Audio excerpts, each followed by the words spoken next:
Okay Telugu view పాయింట్కి తిరిగి స్వాగతం.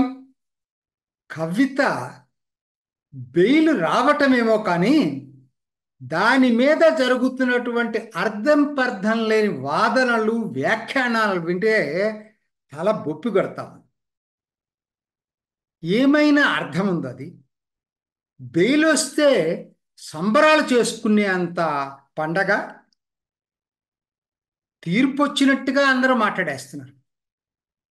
ఆవిడ నిర్దోష అయినట్టు, ఆవిడేదో విజయం సాధించినట్టు ఆవిడ అట్లనే మాట్లాడుతుంది. ఆవిడ అభిమానులు అట్లనే మాట్లాడుతున్నారు. అసలు ఇదేదో చాలా విజయం సాధించినట్టుగా మాట్లాడుతున్నారు. ఒక్కసారి సుప్రీంకోర్టు ఏం చెప్పిందో వినండి.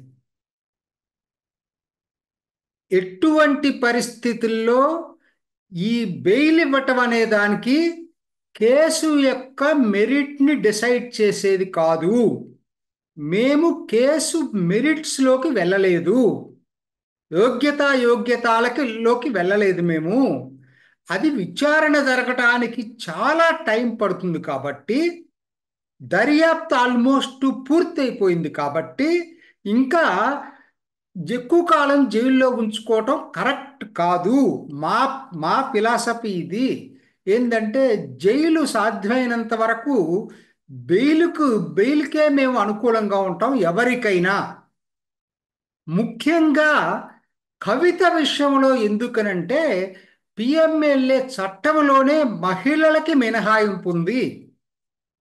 అంటే అరెస్టు చేయొద్దని చెప్పలేదు, కానీ వాళ్ళని ప్రత్యేకంగా చూడమని చెప్పి పిఎంఎల్ఏ చట్టం సెక్షనే చెప్తా ఉంది. కాబట్టి దాని ప్రకారంగా చూసిన ట్రయల్ ఇప్పుడు ఎన్నో వేల ఆ, డాక్యుమెంట్లు పరిశీలించాలి, ఎన్నో వేల మంది సాక్షుల్ని విచారించాలి. చాలా పెద్ద కేసు ఇది.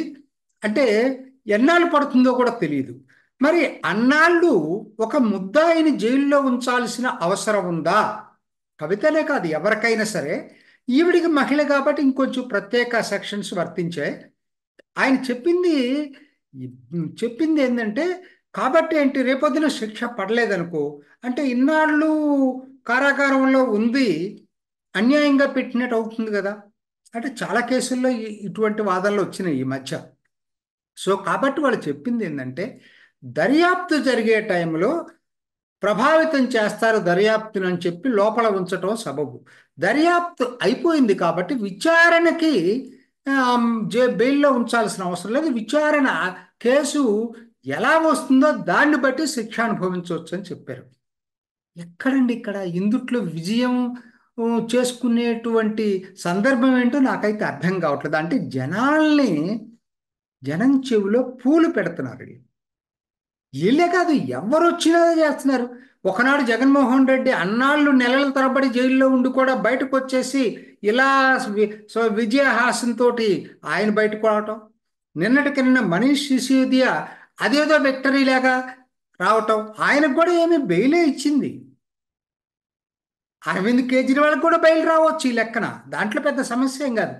బెయిల్ రావటం వేరు, కేసు డిసైడ్ కావటం వేరు, తీర్పు రావటం వేరు. కనీసం ఈ ఇంగిత జ్ఞానం జనంకి తెలియదు అనుకోవద్దు. రాజకీయ నాయకులు నాటకాలు ఆడుతున్నారు. రాజకీయ నాయకులు ఏ విధంగా ఇదవుతుందంటే నాకు అర్థం కాదు. ఇంత ఇంత స్పష్టంగా వాళ్ళు చెప్పారు. కవిత బయటకు వచ్చి కూడా అట్లనే మాట్లాడుతుంది. దీనికి తగిన మూల్యం చెల్లిస్తారు. ఎవరి మీద? ఆవిడ మద్యం కేసులో ముద్దాయిగా అక్కడ ఉంది. ఇప్పుడు ముద్దాయి కాకుండా పోయిందా బెయిల్ తీసుకోవటం వలన? నాకు అది చెప్పండి. ముఖ్యంగా ఇప్పటికే ఆవిడ ముద్దాయే. అనేక షరతులతో బెయిల్ వచ్చింది, అది మర్చిపోతున్నారు. ట్రయల్ కేసుకి హాజరు కావాల్సిన అవసరం ఉంది. 10 లక్షల పూచీకత్తు ఇచ్చారు. ఇంకా ఎన్నో షరతులు పెట్టారు వాళ్ళు. సో కాబట్టి ఖచ్చితంగా ముఖ్యంగా తను చెప్పాడు ఇది.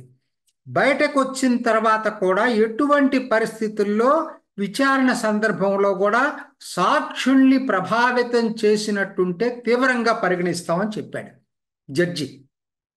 ఎక్కడ ఆయన ఏదో ఇప్పుడు మాగుంట శ్రీనివాసులు రెడ్డిని గురించి కామెంట్ చేసినంత మాత్రాన కవితను వదిలిపెట్టమని ఆయన ఏం కాదు. క్లియర్గా చెప్పాడు, మా బెయిలు కేసు విచారణని ప్రభావితం చేయదు. చాలా స్పష్టం. ఎక్కడ దీంట్లో విజయం ఎక్కడుంది? అసలు నాకు అర్థం కాలేదు అసలు ఇదంతా కూడా. వీళ్ళందరూ ఏమన్నా స్వాతంత్రం కోసం జైలుకి వెళ్ళి బయటకు వచ్చారండి విజయోత్సవాలు చేసుకోవటానికి? అవినీతి డబ్బులు కుక్కొని తిన్నారు, దానికి జైలుకి వెళ్ళారు. వాళ్ళు కూడా బయటకు వచ్చి వాహా ఓహో అని చెప్పి సంబరాలు చేసుకుంటుంటే ఈ దేశం ఏమైపోతుంది? అవినీతి పరులుగా ముద్రపడి ముద్దాయిలుగా కోర్టులో ఇంకా పరిగణించబడేటువంటి వాళ్ళు విజయహాసాలు సంబరాలు చేసుకునేటువంటి సందర్భమా ఇది? అంటే ప్రజలకు అంత తెలియని అమాయకులు అయితే కాదు. ఇక దీనిపై వ్యాఖ్యానాలు చూస్తే ఇంకా అంతకన్నా దారుణంగా ఉన్నాయి. సాక్షాత్తు ముఖ్యమంత్రి అండి రేవంత్ రెడ్డి, నిన్ననే వీడియో చేశాను. ముఖ్యమంత్రి శభాష్, నువ్వు హైడ్రాకి కట్టుబడి ఉన్నావు, ఎన్నాళ్ళు కట్టుబడి ఉన్నావు, ఇప్పటి వరకు నువ్వు చేసింది బాగుందని చెప్పి వీడియో చేశాను. కానీ ఏం మాట్లాడుతున్నాడండి వాళ్ళ సభ్య? అసలు ఒక ముఖ్యమంత్రి పదవిలో ఉన్నటువంటి వ్యక్తి మాట్లాడే పద్ధతేనది? బెయిల్ రావటానికి బీజేపీ బీఆర్ఎస్ రహస్య ఒప్పందం అంటే ఏంటి? రహస్య ఒప్పందం ఏమన్నా ప్రభుత్వ అడ్వకేటు సుప్రీంకోర్టులో ఈ కేసులో కవితకు అనుకూలంగా ఆర్గ్యూ చేశాడా? కవితను వదిలిపెట్టొద్దనే చెప్పాడు. ఎందుకు వదిలిపెట్టకూడదా రీజన్స్ ఇచ్చాడు. కేంద్ర ప్రభుత్వ అడ్వకేట్స్, సొలిసిటర్ జనరల్ అందరూ కూడా అడిషనల్ అడ్వకేట్ జనరల్ అటెండ్ అయినట్టున్నాడు, చెప్పాడు. సో కాబట్టి వాళ్ళు ఎక్కడైనా రాజీ పట్టం అంటే అర్థం ఏంటి? ప్రభుత్వ రహస్య ఒప్పందం అంటే అర్థం ఏంటి? ప్రభుత్వ అడ్వకేట్ కనుక పర్వాలేదండి, దర్యాప్తు పూర్తయింది కాబట్టి కవితను వదిలిపెట్టండి అని కనుక చెప్పుంటే రహస్య ఒప్పందం అని ఆధారం మీరు చూపించడానికి అవకాశం ఉంది. ముఖ్యమంత్రి స్థాయి, అది మర్చిపోవద్దు. ఎవరో అల్లాటప్ప బయట వాళ్ళు మాట్లాడితే నాకు ఏం సంబంధం లేదు. ఏ పద్ధతుల్లో మీరు రహస్య ఒప్పందం అని చెప్తున్నారు? అంటే ఒకటే అనుకోవాలి మనం, ప్రభుత్వం జడ్జీల్ని ప్రభావితం చేసిందనా మీ ఆర్గ్యుమెంట్? అది తీవ్రమైన ఆరోపణ. అదే కనుకైతే డైరెక్ట్గా మీరు చేయలేదు, పరోక్షంగా ఏమనుకోవాలా? బీజేపీ బీఆర్ఎస్ రహస్య ఒప్పందం అంటే అసలు బెయిల్ రావటానికి కేసు ఏమన్నా తీర్పు వచ్చి ఆవిడ నిర్దోషిగా ఇదయిందా? అయినా కూడా ఎట్లా చెప్తావు?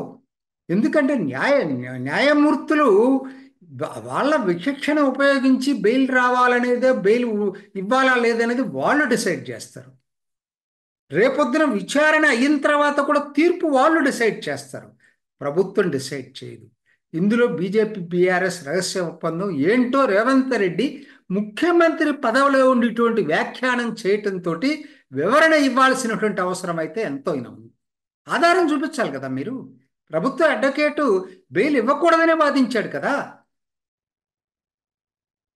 మాట తక్కువే, జడ్జి కూడా సీనియర్ జడ్జి బిఆర్ గవాయ్, దళిత, నాకు తెలిసి దళిత సుప్రీంకోర్టు జడ్జిల్లో ఆయన ఒక్కడే మనకు తెలిసిన వ్యక్తి, బాగా పాపులర్ అయినటువంటి వ్యక్తి ఇప్పుడు ఉన్న వాళ్ళలో. సో కాబట్టి ఏం మాట్లాడుతున్నారు?